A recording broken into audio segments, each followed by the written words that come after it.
Good morning. Welcome to, you got to turn the camera on there. Oh, good morning. Welcome to the Bond Sunday morning service. I am Lee Peterson.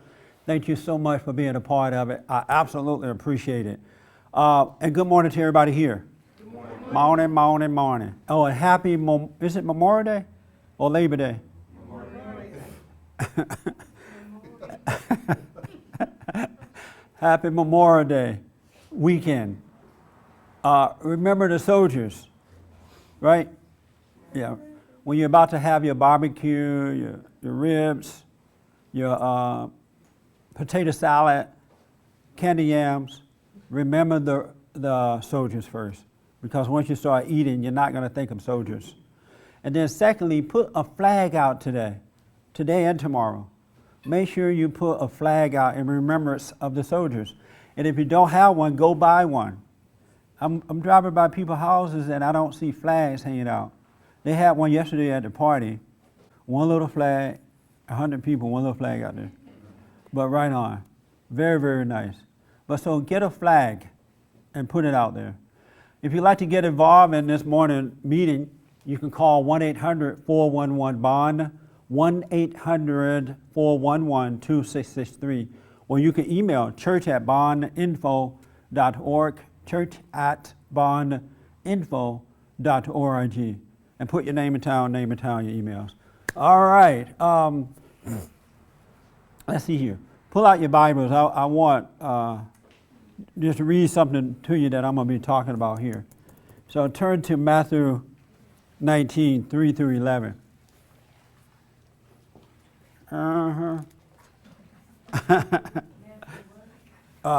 19. Chapter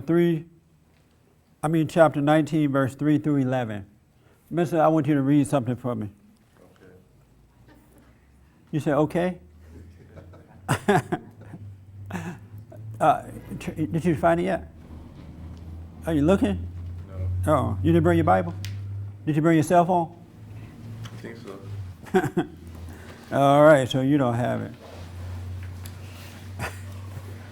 He's like, don't call me. Baby, you're real holy. Read it for me. 19. I forgot my Bible at home. Oh, you did? Yeah. Oh, you don't need the Bible. You get it from your heart, huh?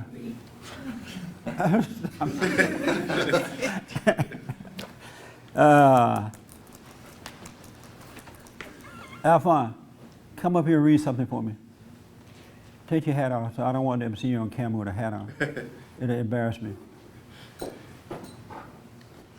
Matthew 19, huh? No. I can't leave my hat on. Did your mama teach you don't go to the building with your hat off, boy? I want you to read Matthew 19, 3 through 11 for me, all right? And this is 19, so start right here and go all the way to here.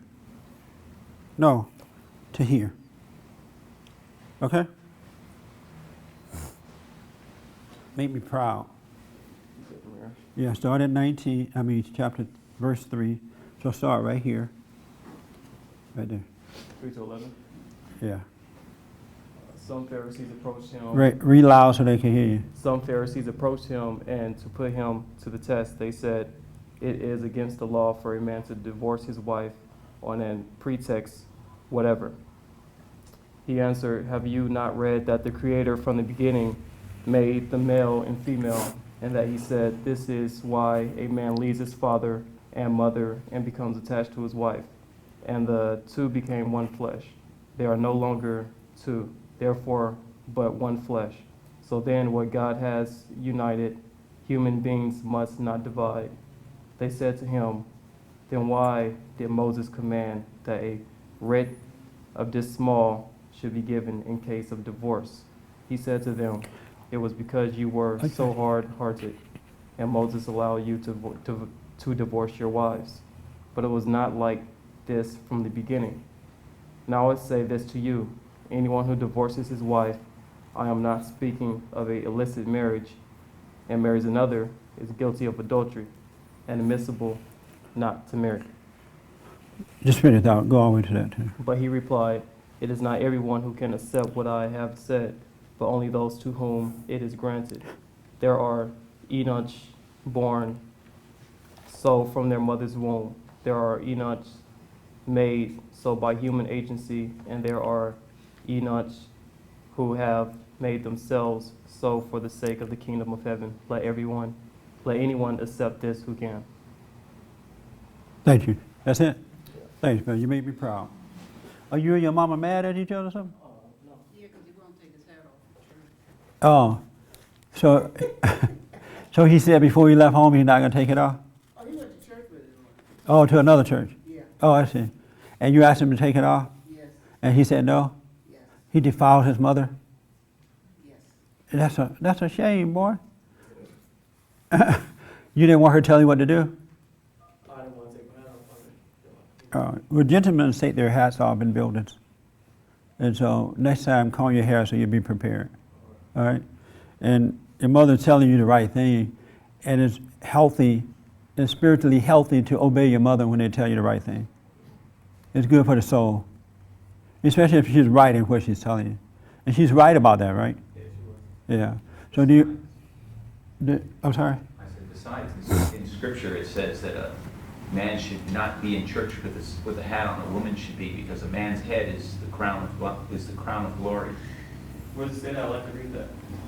I'll find it for you. Yeah, it's there. We'll get it for you.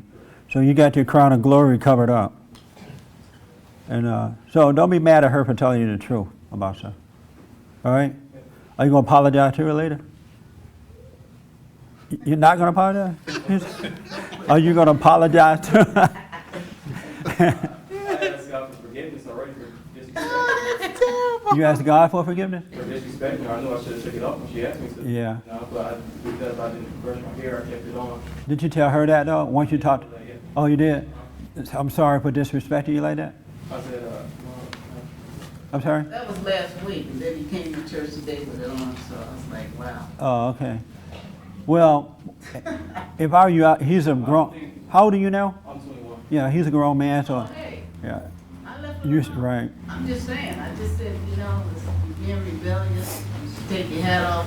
I told you men don't wear their hats in buildings. Yeah. You're in God's house, why you? And he just looked at me, and I didn't comb my hair. And then today, he showed up with it on again. I was like, wow, Yeah. okay. At that point. I really did, but I just, Well, he's a good guy. He'll do right from this point forward. you think so? Huh? Without a doubt. Oh, Yeah, without a doubt. You've done a good job on him. hey, I just pray for him and leave him alone. Yeah, that's right. Yeah. Yeah. Okay, so he's sorry for what he's done. I can see it in his eyes. Well, I want to talk to you guys about marriage. And it says that what God has put together, let no man divide, put asunder. I had forgotten what it's like to see two people come together in the right way, the way God intended for them to come together. And I performed several marriages over the years, and they've been nice marriages. I'm not putting them down because the people are nice people. But I realized this past weekend in doing this wedding, this is the way it's supposed. When God said, "Let no man divide," once you come together, with these type of marriages, if done in the right way, there is no man that can divide it. No one can come between it. But the problem is that a lot of people are getting married, and they're like, they've already destroyed everything good about the relationship and about the possibility of lasting forever. They're living together, they're sexing up, and they're fighting, they're carrying on.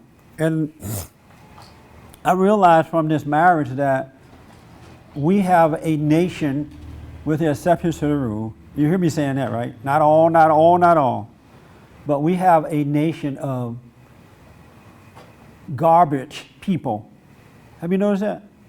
We don't have decent, clean, honest, noble people anymore. We just have a nation of garbage kind of people. And I realized that we have allowed the people of evil to corrupt the young You know, they corrupt them because the families are so broken. And so the kids are corrupt in public school system. They corrupt at a very early age. And they don't know what it means to live an orderly life, to live a clean life, to do things in the right way.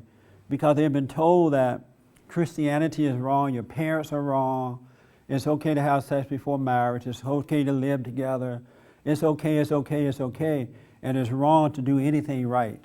And so now we have a society of just garbage people who don't even recognize, they don't even want to hear the order of things. Because they are so corrupt now that order just doesn't exist. I had the opportunity of performing a wedding, and thank God it was from the girl that got married, young lady got married, grew up in Bond. And so she definitely lived those principles. You know, I've seen her watch her grow up. She went on and finished high school. She went on to college and did very well in college. And she got an excellent job doing, you know, she's in banking, become a very independent woman. And she's close to her parents. Her parents are married, so they set that example too. She's close to her dad. And then God blessed her. Can I get you and Melissa to come in here? And the reason y'all back there? And then God blessed her with a good man, a man who's close to his father and mother. They both are married. Even his grandparents were there. A man who respects her, a man who's independent, because most men, especially black men, are not independent today. They're weak and emotional and dependent. They look to the woman to take care of them. They have no sense of self-control, no respect. And so, but God gave her a husband who is like her father, you know, a noble guy, worked hard, independent, respected her. And the beauty is, I'm standing there doing this wedding, and I said it in the wedding, during the performance of the wedding, I said to the guys that this young lady loves her father, and that's why she has attracted this kind of a man. And I said to the guys that when you meet these girls, find out how they feel about their fathers. And if they don't love their fathers, you need to head for the hills, because you're going to catch hell the rest of your life. And most of these things doesn't last. And then I don't know if I mentioned this at the wedding, but I also said that, realized that even with girls, when they meet guys, if they're not close to their fathers, if those guys are close to their mothers and not close to their fathers, they shouldn't marry them, because those guys are going to turn them into mothers. They're going to be weak and emotional and, you know, dependent on eventually that woman will become his mother, because they're not close to the father. And I realized that principle is so true. Over the last 20 years, I've seen it in so many cases. Most of the time, 99.99999% of the time, all this trouble that comes in marriage is because these men and women are not close to their fathers. That's why they have so many trouble. And then they get married, and they're already in messed up relationship. You know, for an example, the young lady have no children. She has, haven't been sleeping around with every Tom, Dick, and Harry. You know, so this guy can you imagine having a wife that no other man has been with? Anybody ever thought about that? No, huh? You look at me like I'm crazy. They look at me like, what? In the good old days, it was the norm to marry a woman who'd never been with another man. That is so noble. Isn't it like totally cool? But you forgot about that. It used to be that way, right? No? You guys don't remember? You remember, Ro? It was like that, right? It was like, now there were women who were not waiting. You know, I'm not saying everybody was perfect, but it was the norm for a woman to wait until she met her husband before she had sex. But nowadays, these women have had sex with everybody along the way, and then they want to get married. But the men are so corrupt too, they don't even recognize there's something being wrong with them, because they don't have sex with every Susie, Mary, and Helen, and anything else that came along. And so you got all these people to come together like this, and then they have children out of wedlock. I'm looking at these two couples, I see none of that. Two noble people coming together. And it just blessed, it reminded me of what life should be like. And this is the order that God wanted to be. This is the way, because when you come together in the right way, first of all, when you come together with a woman or a woman come together with a man who has already been with everybody, it's like buying a used car. You're going to constantly have it in the shop trying to repair it. And the whole marriage is about repairing the problem that was already there before you came together. But if you come together as a new, if you come together where you're not angry at everybody else, the woman hasn't been hurt by the man, the man is not hurt by the woman, you come together, all the problems that you get are going to be your problems. And it's easier to repair your own problems than to have to repair your problems as someone else's problem too. That marriage reminded me of that. And that's the first time I performed a holy marriage. Isn't that amazing? I was so blown. I've been thinking about this all week. It has such a good impact on me. And so I said to them, this marriage, if this marriage doesn't work, it will be shocking. When you come together like that, I can see how you can stay together until death do you part. Because when you buy a new car, I'm not into the old car buying thing. I know a lot of you are because you think you're saving money. But if you notice when you buy a new car, you take care of it, it treats you well, you treat it well. You know, all the problems you have, you exactly know what's wrong because you have been with the car and you know what's going on with it. And a marriage should be like that. You should know each other and not come together with everybody else's problem. I said to some of the young guys over the weekend, I said it was such an honor to see a young lady get married who have not been sleeping around, and the man has not been sleeping around. I said, when you guys get married, make sure you do the same thing. And they're like, what? That ain't gonna happen. They said, you can't even find a virgin anymore. And if you notice, we don't even use that word anymore. I think they took that out of the dictionary too, right? I think they now say the V word, the virgin. You can't say it anymore. Because that's an insult to the corrupt. To use that word. It's an insult to the corrupt people to say virgin. If young people should find that a young male or female is a virgin, they start attacking them. What's wrong with you? You haven't had sex? That's what we hear now. Where in the good old days, it was an honor.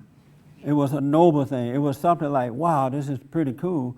But now, to say virgin is worse than saying nigger. It's easier to say nigger than it is to say virgin. Isn't that true?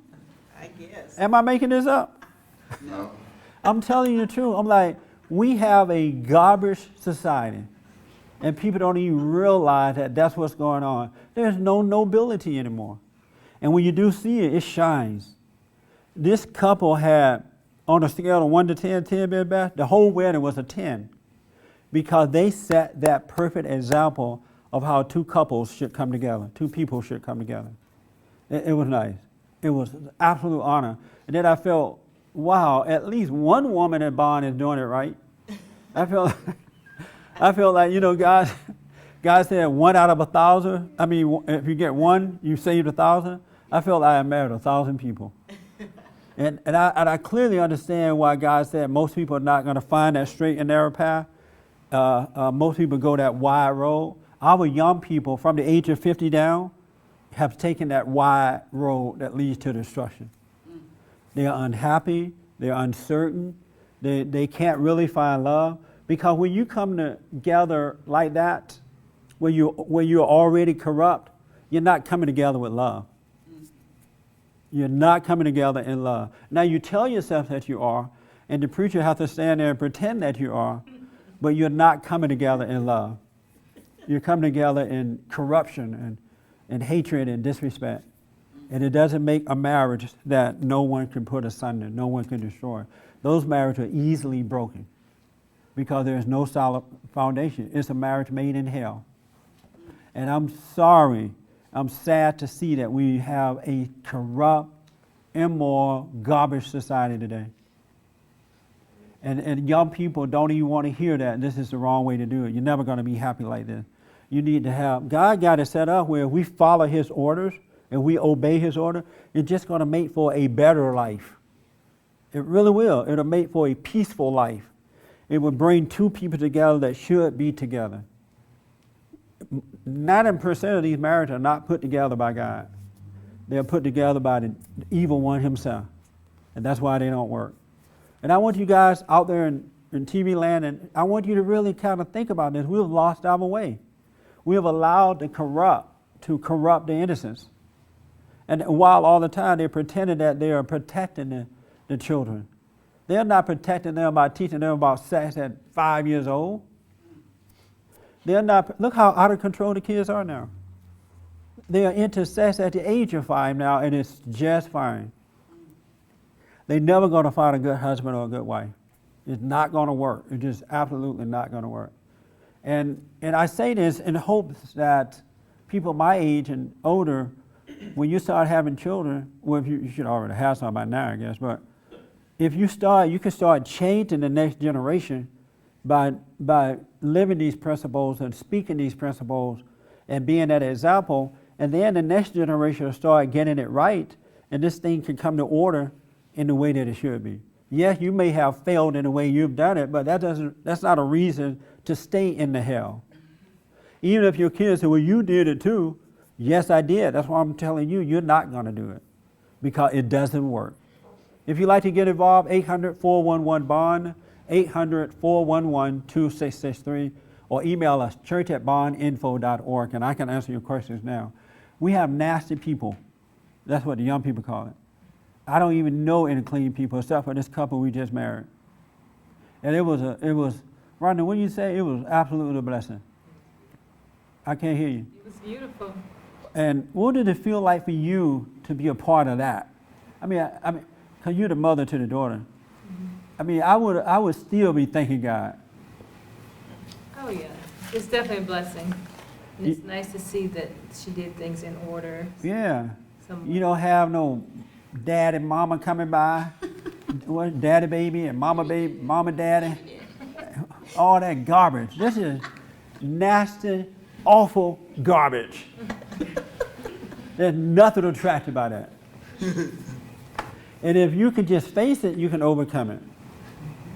There's nothing attractive about that. And you can, and I'll take your question in 1 minute. It's so amazing to me that we could get so immersed in hell that we forget what goodness looked like. Like you kind of forget and you start like the wrong become the norm. Have you noticed that? This was a wake-up call for me to see this kind of marriage come together. And they're young people, like healthy. It's not like there's some old folks out of it and got to have somebody. Two young, healthy man and woman coming together. And they could have been sleeping around. They were attractive. They could have been sleeping with every Tom that came by. And not like, but they decided, I guess their parents just kind of, something happened where they decided to do it the right way. And it's working out for them.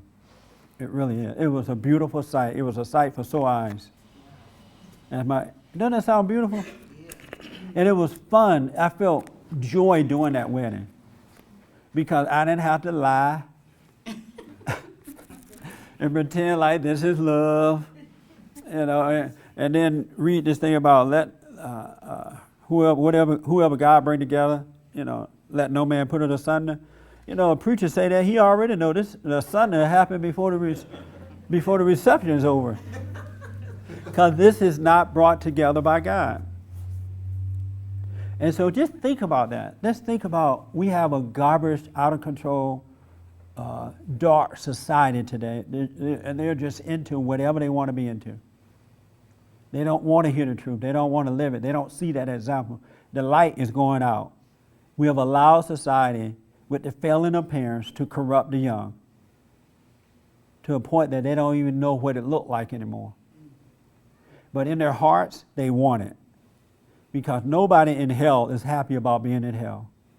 You can dance and shake it and get drunk and deny as long as you want, but no one is happy living in hell. And that's the truth. They have fear, they have doubt, they have worry, they're insecure, they're in denial. Enough is not enough. Whatever it is that you're getting to make yourself happy, it's never enough when you're in hell. But God has it where He can give you perfect peace, and peace itself is enough. Peace alone is enough because it's perfect love. And then everything else that's added unto you, it is just an added attraction. It doesn't bring that perfect peace. And we don't have that in society. This couple reminded me of that. And I want to encourage you to be aware of that so you can overcome that. You got people lying to one another. It's bad.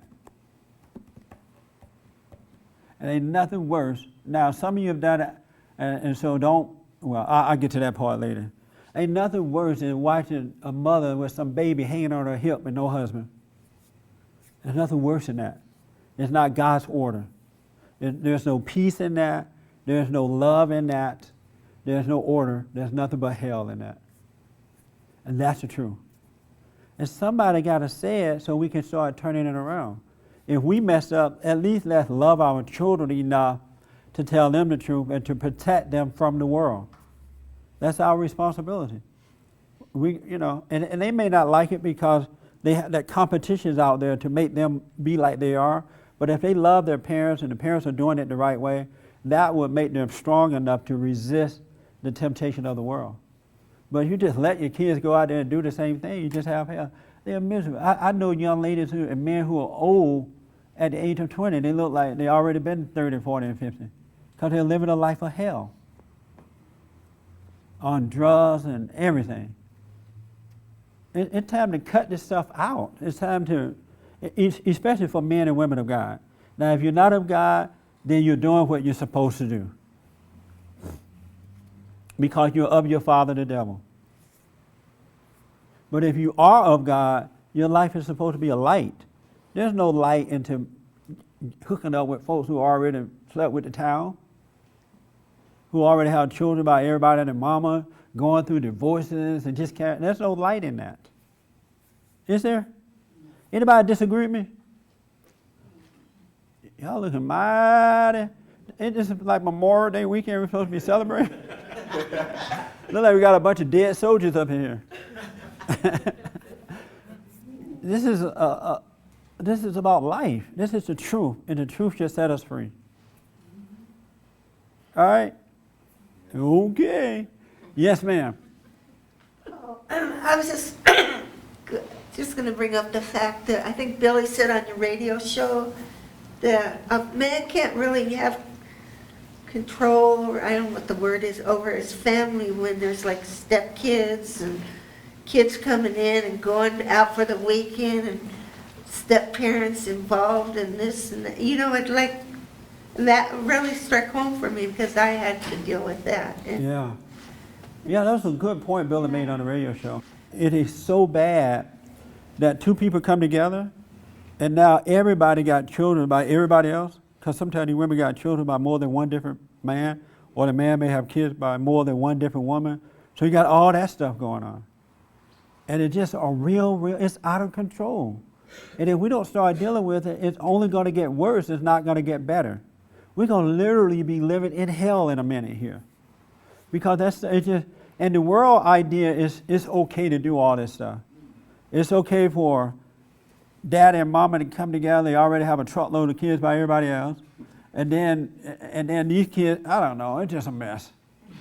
It's a mess. It's all hell. Satan made a promise in his heart that he's going to deceive every man, woman, and child. And he's doing it. He's even doing it to the Christian child. He's doing it. You're absolutely right. It's like everything going on out there now. You meet a couple who are married, everybody involved, stepchildren, children step up and step down kids, and black kids and white kids and yellow kids together. Just anybody that came along, they had sex with them. And then within that family, you have transgender, transsexual. You got everything in that family. I'm like, what a mess. And they want to call it family and they want to call it happiness. This is not happiness. There's nothing peaceful about this. And it wasn't like this prior to 50 years ago. When the government took over, when people stopped being responsible for their families, when we allowed the public school system to corrupt the children. Kids 50 years and back now, exception to the rule, are corrupt. Go to these colleges and some of these meetings I attend, nothing but corruption. And the fathers, you're gonna pay a price for this, because it is your responsibility to protect your wife and children. When you leave your woman and you leave her open to the world, she give in to the world. Not all women, but most women accept this stuff easier than men would accept it. They feel sorry for it. Oh, this is my gay child. I love him just as he is. Your old daddy just mean. Daddy won't accept you, little gay boy. Men don't normally accept this stuff. But you leave your woman open, she's subject to the world. You're the God figure in the home. It's your responsibility to protect the children. I'm hearing stories about mothers allowing the government to put their kids on this medication that they take every morning at school. Ritalin. And the kid doesn't even need it. The kid filled with energy, having fun, but the mother is angry and out of it, and she'd rather let the kid take a pill and kill their soul than to overcome her anger and be patient with the child. Isn't that amazing? You'd be shocked at the kids who are taking Ritalin. I never took a Ritalin while growing up. I took a belt.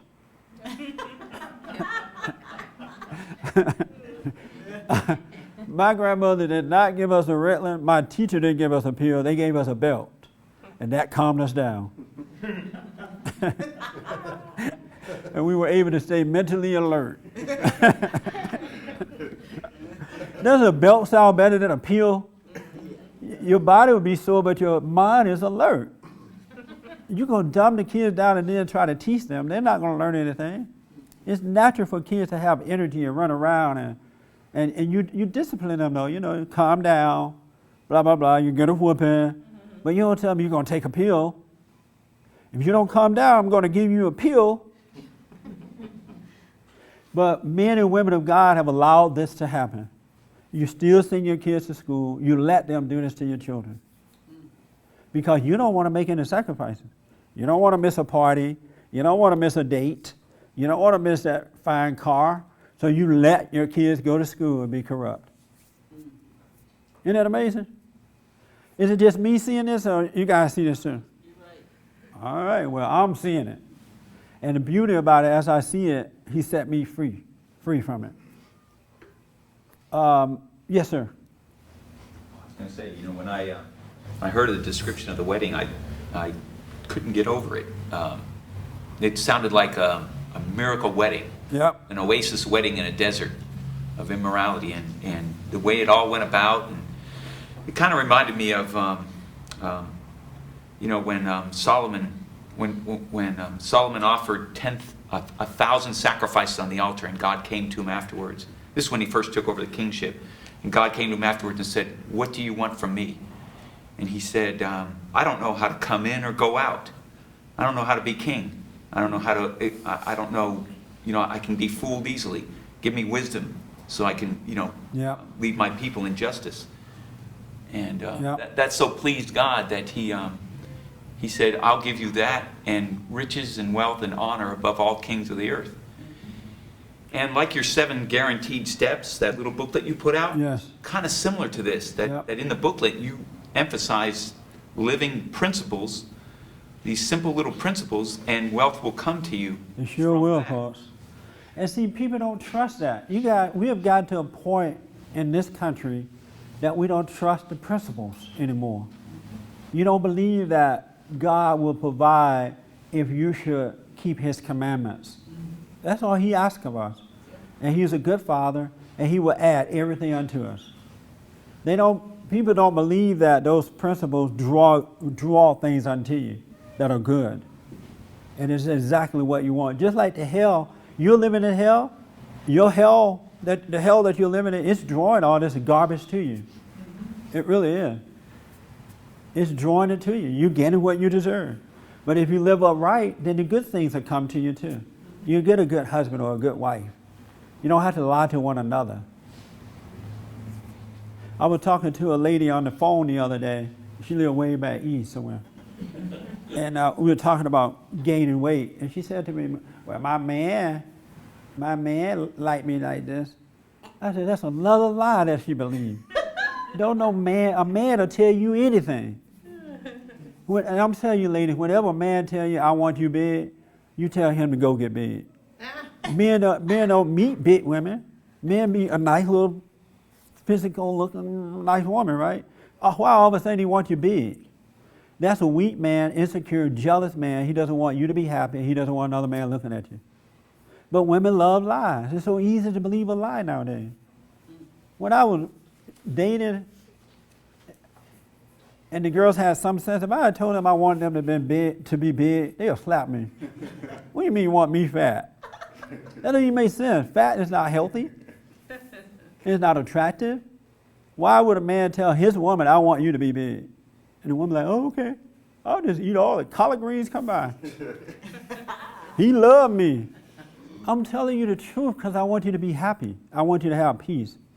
I want you to know that God will take care of you if you keep his commandment. You don't have to worry. That makes sense? Yes. This wedding was so nice. I don't want to go on and on about it. I just haven't seen anything like this since 50 years ago. It just reminded me of what is right and how God would do it for you if you make an effort to do the right thing. You're not going to die when you don't give in to the devil. You're going to live. You're not going to die. You're going to live. And people don't trust that they're going to live. You really will live by doing the right thing, by waiting until the right time. It's okay to date, but sex before marriage is not dating. Sex before marriage is not dating. Having fun, hanging out, talking on the phone, being honest with one another, getting to know each other is dating. You can't get to know another person when you have sex with them. You lose sight of that person. And you start seeing and believing a lie. You start hoping that what you see is real, knowing that it's not real. Isn't that amazing? Anyway, we got to love one another when we speak the truth and hope that it'll awaken something in the person so they too can have a good life. That's what we got to do. We can't pretend like all is well when it's not well. The one thing about this couple too I want to tell you, and I said this at the wedding, I counseled with them before marriage. And it was so amazing in the counseling session how honest the lady was, the woman was, the young lady, about herself. And I remember when she first went off to college, and she was like the head of the dorm. You know, she ran the dormitory thing. They had like a manager kind, and they would give her a lot of problems. And sometimes she would become upset, you know, because those young girls, they wanted to just run around and do what they wanted. And I guess the dormitory manager had to maintain some order. And she would call me up from school and say, you know what, I'm not being strong right now. I just need to tell you about it. What should I do? You know, I'm being weak in this situation. I feel like I want to cave in. But when I counseled them before the ceremony, she was so honest about herself. Even when the guy would say, oh no, don't say that. She's like, look, you better know this now. This is who I am. This is how I act. You know, I don't want to fool you. I don't want to deceive you. And then after the wedding, you start seeing this thing. This is who I am.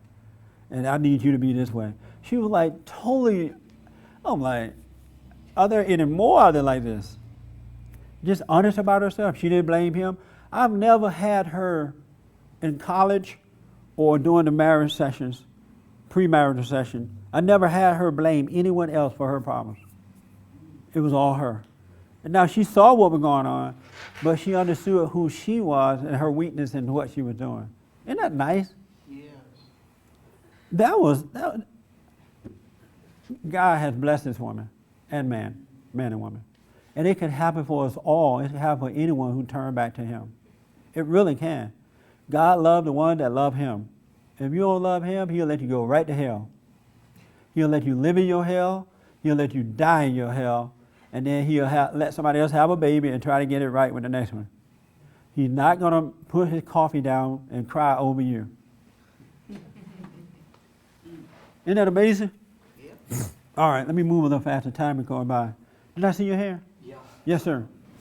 Speaking about families, when my dad left the family, we were real little and they divorced, and it is so important to have any kind of father there because we had almost no discipline. Yeah. We could pretty much do anything. Started smoking really young, became drug addicted. And Yeah. the mom was basically powerless to do much, really. She was like another teenager, really. It is the worst thing that can happen to a family is to lose the father. Yeah. It is the worst thing to happen. It's like God has been taken out of your life. I would take a drunk father than no father in there, at all. I mean, Oh, you would? yeah, I would. I mean, you. And then that way you guys can share alcohol together? No, I'm just saying. I'm just saying. I think sometimes the men. I mean, just having the man, even if he's, whatever problems he has, just having that man there.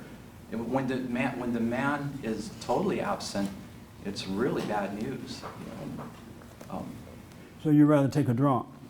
Well, I'm exaggerating to make a point. Your mama, just give me a drunk daddy. I understand what you're saying, but I don't even want to give the people a way out with that either. Because a lot of you women go out and have these babies, and then they go and find some drunk man. Well, Lord, he got a daddy. Yeah. Kids want their real parents. In their hearts, in their spirits, in their soul, they want their daddy and their mama. They do not want substitutes. And that is now being promoted too. Well, you don't have the real daddy. Go out and marry somebody. Shack up with something better than nothing. The soul of a kid yearns for the father, its father, whether it's a boy or a girl. Am I right about that? It yearns for its real father. Kids don't really want to see their parents hook up with anybody else. Yeah. But the adult will say, oh, you know what? You just put some kind of man in there, a plastic guy. Something better than nothing. Kids want that's why I tell mothers and fathers all the time, if you're not together, don't down one another. Don't try to keep the kids from being with the father or the mother. Let them have that soul freedom so they don't even have to feel guilty about being with one another. They shouldn't have to carry that load. They should, if you're broken up, just break up and leave each other alone. But don't let your kids have to feel that guilt of being with one or the other. That's a heavy burden for a kid to carry. That child didn't have anything to do with what happened with you too. So why put that on them and destroy their lives before they can handle it? But parents are doing that all the time. All the time. Setting their kids up to fail. The spirit of the devil is at work. And you guys don't even realize it. You don't realize the spirit of the devil is at work. You're blind and cannot see. You're absolutely blind and cannot see. Isn't that amazing? You could be blind and can't see. And then you think your world is just fine, even though you have no happiness in that world. Yes, sir. I think people a lot of times think of themselves as the exception to the rule. Meaning what?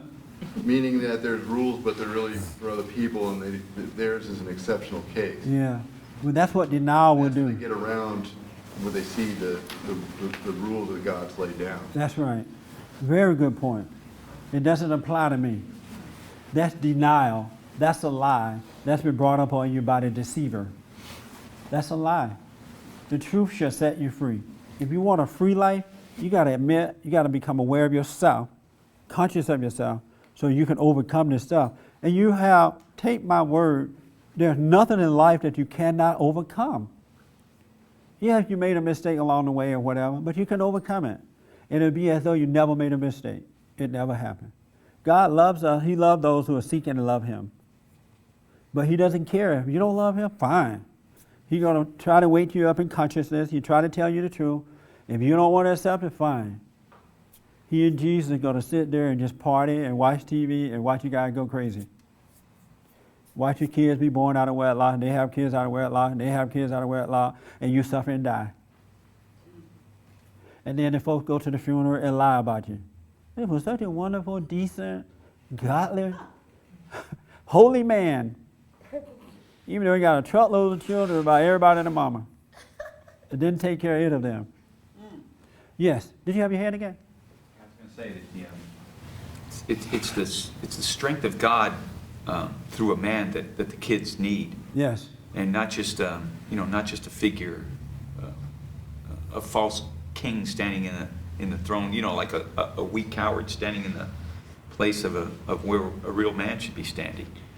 And if a kid doesn't see that strength in a man, in his father, he'll try to get it from any source, his mother, uncle, anywhere. Yeah. Wherever he sees the most strength, he's going to go for that. Even if the strength is guided by evil, people gravitate towards strength, and they don't necessarily care what source it's coming from. That's right.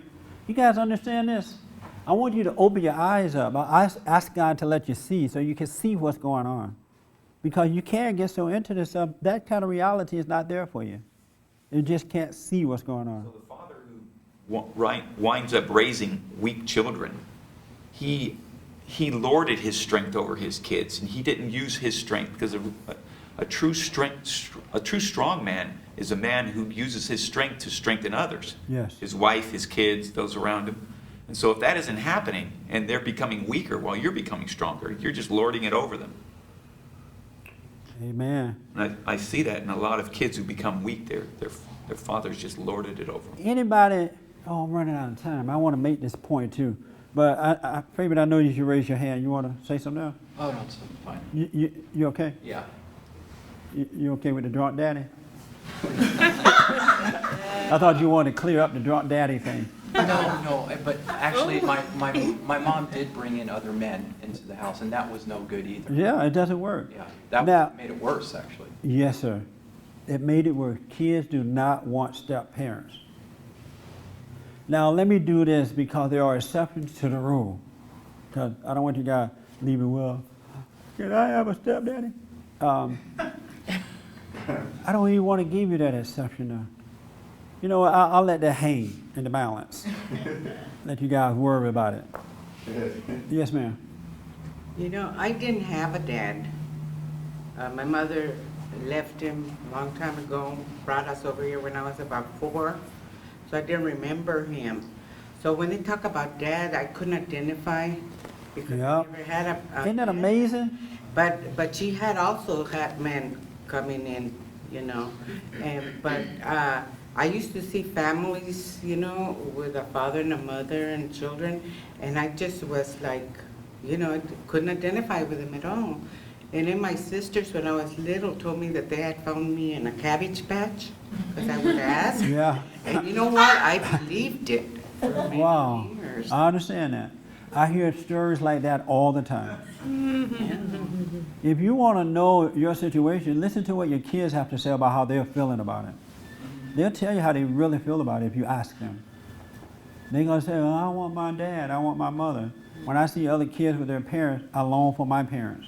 They'll tell you about it, and they'll tell you the truth about it.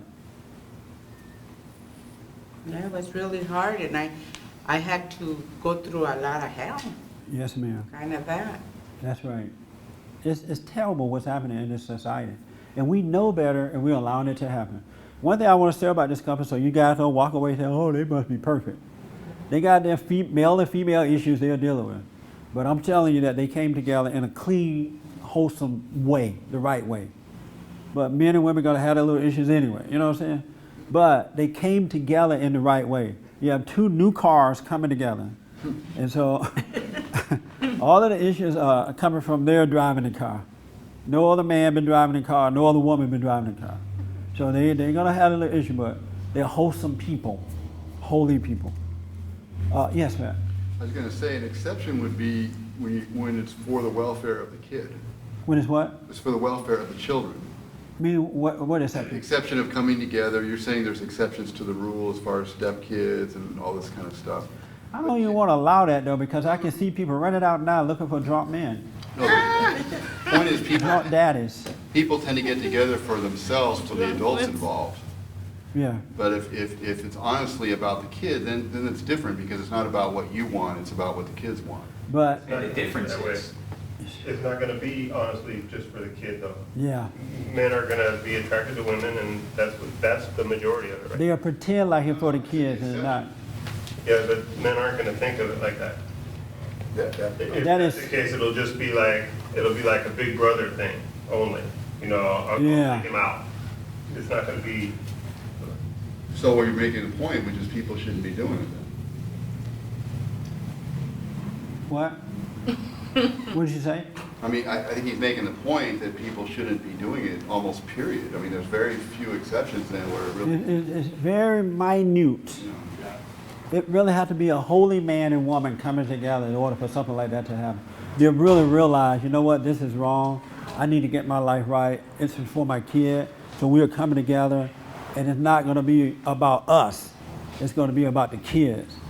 And then they'll learn to love each other. The adults would learn to love each other the right way, but the children would see that this man or this woman is not trying to take my parent away from me.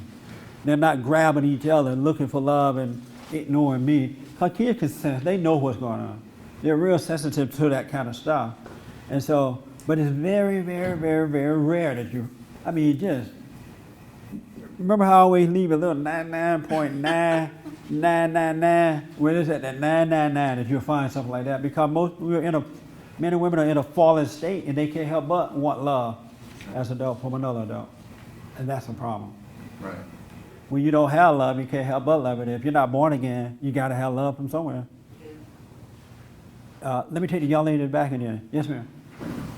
Well, I think I've lived all those situations. I started all off wrong. I had a stepdaughter. It still worked out, because through the grace of God, I didn't do it right, but it worked out. With her, with the stepchild, my daughter just got married. It's been a blessing to watch her know that she's there. She's off on her own. I don't have to worry about her. That's right. My son has the baby mama who's drama, who's a mess, who's got It doesn't work. kids everywhere. He doesn't work. He doesn't do what he's supposed to do. So, but the thing about it is, if you're trying to seek the right thing, God will show it to you. That's what I love about God. Like, God is not going to stone us to death and make us feel all guilty. He just wants us to acknowledge that we are wrong. Something wrong with this. I'm wrong. He just wants you to know you're wrong, and He'll straighten it out for you. He really will. And it won't take but a blinking of an eye for Him to sell it for you, straighten it out. He just wants you to come out in denial about it. Yes, ma'am. Well, I was gonna say that little teeny exception that you were talking about, I actually believe that my family lived it in the sense that the woman that adopted my family, she was a widow, and she married a widower. Yeah. And they were both people of God. And, Yes.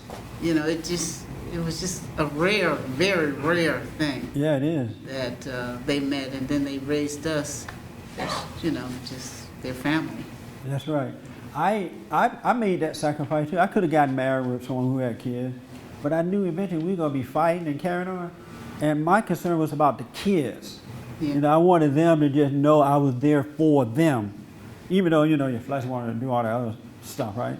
But I knew I had what it was like for me, and I had my father there, And I could see that these kids needed a father, and they needed a mother, and they needed they didn't want some stepfather or some man to come in. And I heard them say that when they were younger anyway. They had rejected every other man. They wanted someone that was there for them. Because kids pick up when you're not there for them. You can't fool them. They know you're there for mama and mama there for you. They know you're not there for them. Mm-hmm. And so I had to make that sacrifice. I decided, you know what? It would be nice to be married. It'd be nice to have some more kids. But I see these kids need a father. They need somebody that's going to just be there for them and see them through. Now, if a man had any decency, he would sacrifice his own lower nature for that kind of love of the children, But it's hard. It's like minute. Yes, sir. So let me just pick up. Are you saying that you were able to be a better father without being married to this woman? Yes. Okay. Because if I got married, we would have gone to war right away. Right. I would have killed her. And then the kid would be like, "You killed my mama." "You mean stepdaddy. You killed my mother." But to maintain peace and a sense of order, I had to make the sacrifice. And as a general rule, you saying like people that have kids, I mean, the Bible says, I guess you shouldn't remarry unless you're widowed or whatever. So are you basing it on that, or I'm not really sure where you're coming from with it? Is this personal? No, I'm just trying to get clarification. Are you saying they should remarry? That the parents are they're better off not remarrying if they have kids? I'm saying that if it's not a holy man or a holy woman, and they know that it's not about us, so I can't be grabbing on you, and you can't be grabbing on me, and we can't be trying to please ourselves and leave the kids at bay, Right. then I wouldn't do it. Yeah. But if they understand that if two couples, and I hate saying it because I see folks running out now lying to themselves and getting married, right? I got you. I see what you're saying. But what I'm saying is, so what? I was going to say, the dividing thing is you listen to the kids. The kids will usually tell you whether they want you two to get married or not. Yeah, they'll know. Yeah. They'll know. I got you. And let me just say this. I know some people get mad when I say these things, and the reason you get mad and you're upset or you're nervous about it is because you're already guilty of it and you don't want your situation to change. So if you're feeling any uneasiness about what I've just said, then you need to examine yourself to find out why you're feeling this way. Am I guilty of this? You know, am I afraid to admit because I don't want to lose something? You know what I'm saying? Yeah. Because if you're not guilty of it, you're not going to feel anything about it. It's going to be, you know, it doesn't apply to me. So, and if you are guilty of it, I would advise you to take the pain of it, of being wrong, because if you can overcome that wrong, then God will make it right for you, in spite of where you are today. All right? But you got to admit you're wrong. But if you're afraid to lose this bad situation, thinking that you're not going to have anything, you're going to end up with nothing. Or like Sherry mentioned earlier, if you don't want someone to tell you the truth about it because it is negative, then you're in hell. You're going to stay in hell. The truth is negative because the truth point out what's wrong with you. If you notice, the truth never point out what's right with you. The truth never say, oh, you're so wonderful. You know, you're such a good person. Yeah, you're just so nice. I never see that kind of truth. It never tell me that about myself. It always shows me my weakness. It never tell me I'm wonderful. I always see things I need to overcome. And that's how the truth operates. Sorry about that. But it ain't gonna never tell you that you're all good. It's gonna tell you got to overcome this, you got to overcome that, this is wrong, and you're getting better and living a good life. All right, so think about that. Think about that, folks out there. We're out of time already. 1 minute. I want to invite you to go to my website at bondinfo.org and get involved. We need your tithing and offering. If this program is helping you at all, then we need you to support it. We got to buy more cameras and things like that. You can call us for counseling at 1-800-411-BOND, 1-800-411-2663. Here's what I recommend to get better. I would recommend you sit down and pray. Be still and know God. Get a copy of my Be Still and Know prayer. It shows you how to calm down so the truth can catch up with you. Then I recommend that you be honest about yourself so that you can forgive, because it's that unforgiving heart that keeps you locked in hell and causes you to reach out for something else that you think gonna make you better. All right? But you gotta just stop and allow God to change your heart. It's God who changes your life. It's He who gives you faith. It's He who creates everything for you. He'll do it all for you if you just calm down. So get a copy of Be Still and Know by calling 1-800-411-BOND, 1-800-411-2663. And think about what I said today. Just think about it. Look at society and see what we've gotten into. Thank you for tuning in. I appreciate it. And thank you guys for being here as well. Thank you.